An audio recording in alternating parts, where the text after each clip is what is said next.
guys, welcome back to my bookish corner of the internet. If you're new here, my name is Kate and I'm pretty new to YouTube, so I'm still pretty new at this, but today we are going to do my January reading wrap up. Now, I read 9 books in January, so today we're going to talk about them and what I rated them and why. As always, I don't have the books with me because I get most of my books from the library, so I had to take them back. So that's why I don't have the books to show you, but I will include stickers just to show you which book I'm talking about.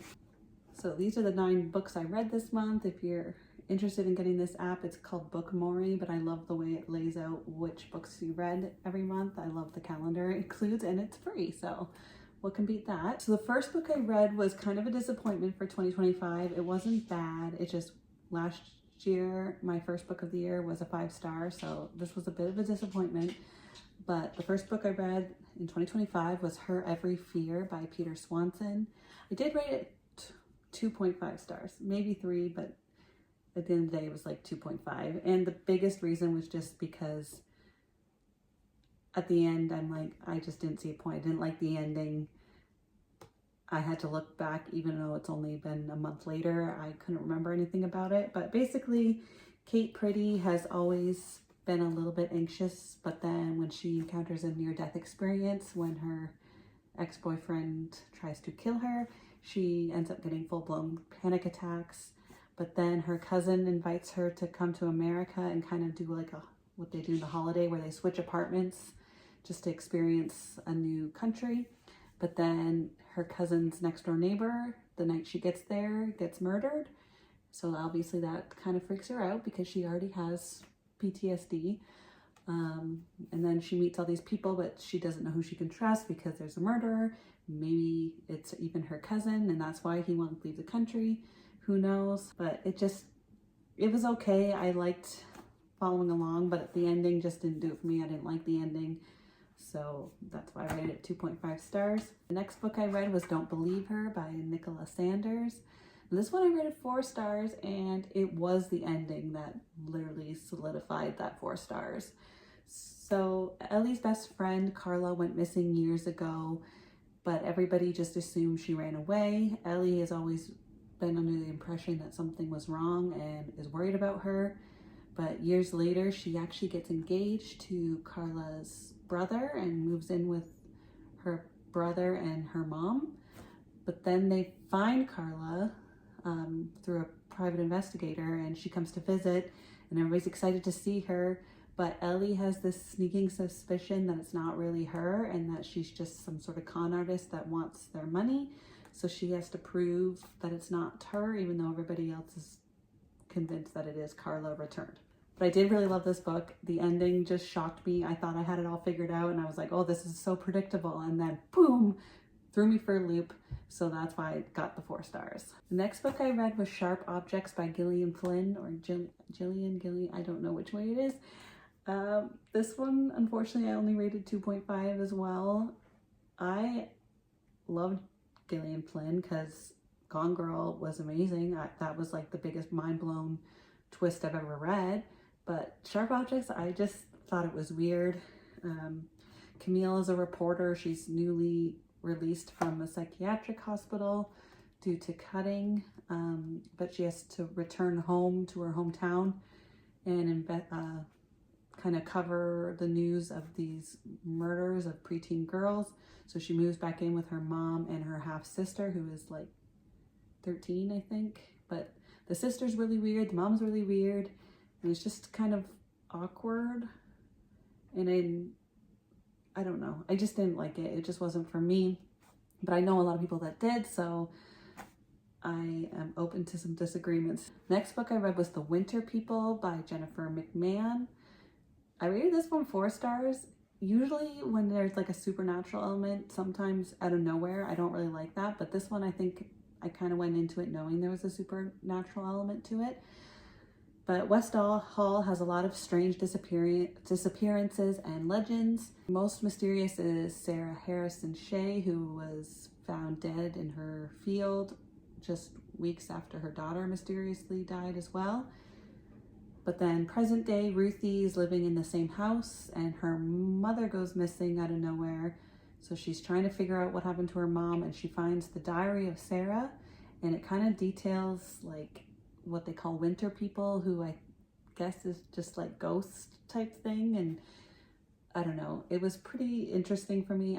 I did enjoy it, even though there was a supernatural element to it. It just kind of kept me interested and I wanted to know what happened next. Fifth book I read was The Lake of Lost Girls by Catherine Green. This one I rated 3.5 stars.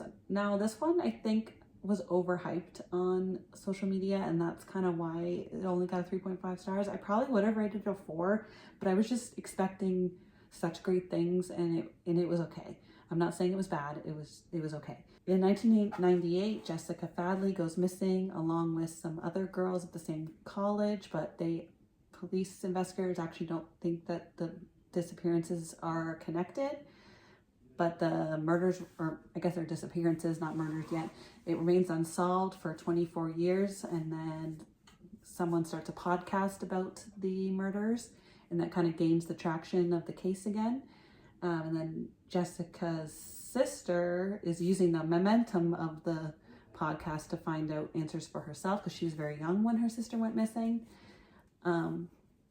I did really like listening to this as an audiobook, because it kind of did like what other books have been doing recently, where it shows the podcast. It's kind of interesting to read that way. And I did really like how they talked about how true crime podcasts can be really emotional for the families. Like I don't really like true crime, because I don't want to watch something for entertainment purposes that are horrific for these people.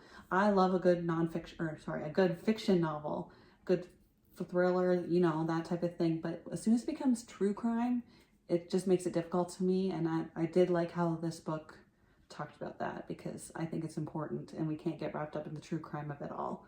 And the next book I read was That's Not My Name by Megan Lally. Teenager wakes up in the middle of the woods and she has no clue where she is. She goes to the police station but doesn't want to go to the hospital, and she's trying to figure out who she is when a man comes in claiming that he is her father, even has the ID and pictures of her to prove that.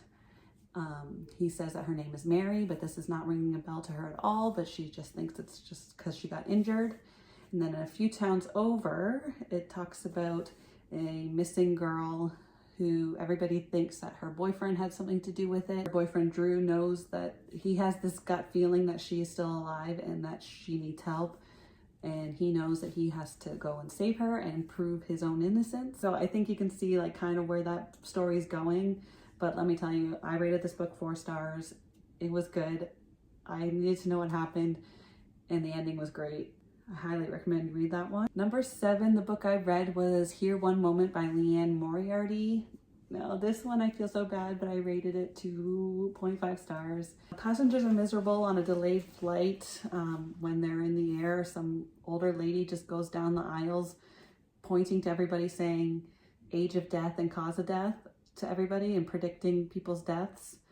Now, a lot of them were like far in the future, but a few of them were pretty soon. So they started getting nervous. And then when one of them actually dies the way she predicted, all heck breaks loose.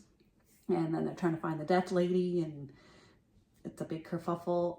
Now, I liked the premise of this story and I kind of wanted to know what happened, but then it just kept pulling me in way too many directions that I felt were irrelevant to the story, and the point didn't come across. The epilogue was really good. I did like the end. It's just, I felt like they could have cut so much of that book. I just didn't like that part about it. And number 8 is Ask for Andrea by Noelle Illy. This one was the best book I read this month. I rated it 4.5 stars. James Carson has murdered at least 3 women, and the only people that can stop him are the women that he murdered.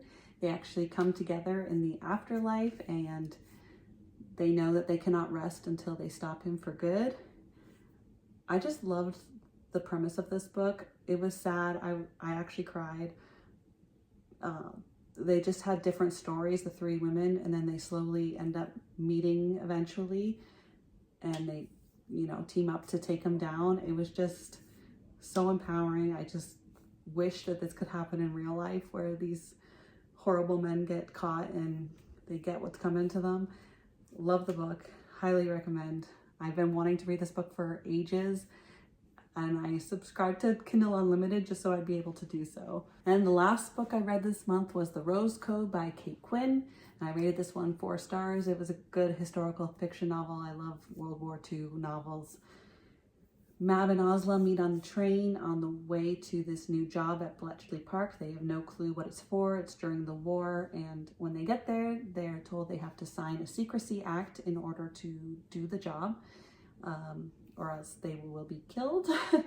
So they sign the agreement, and it turns out they're going to become code breakers against the Germans during the war. And then they recruit a local girl named Beth, and the 3 become very good friends. But then someone betrays the other, and they have a falling out near the end of the war, and then they no longer talk.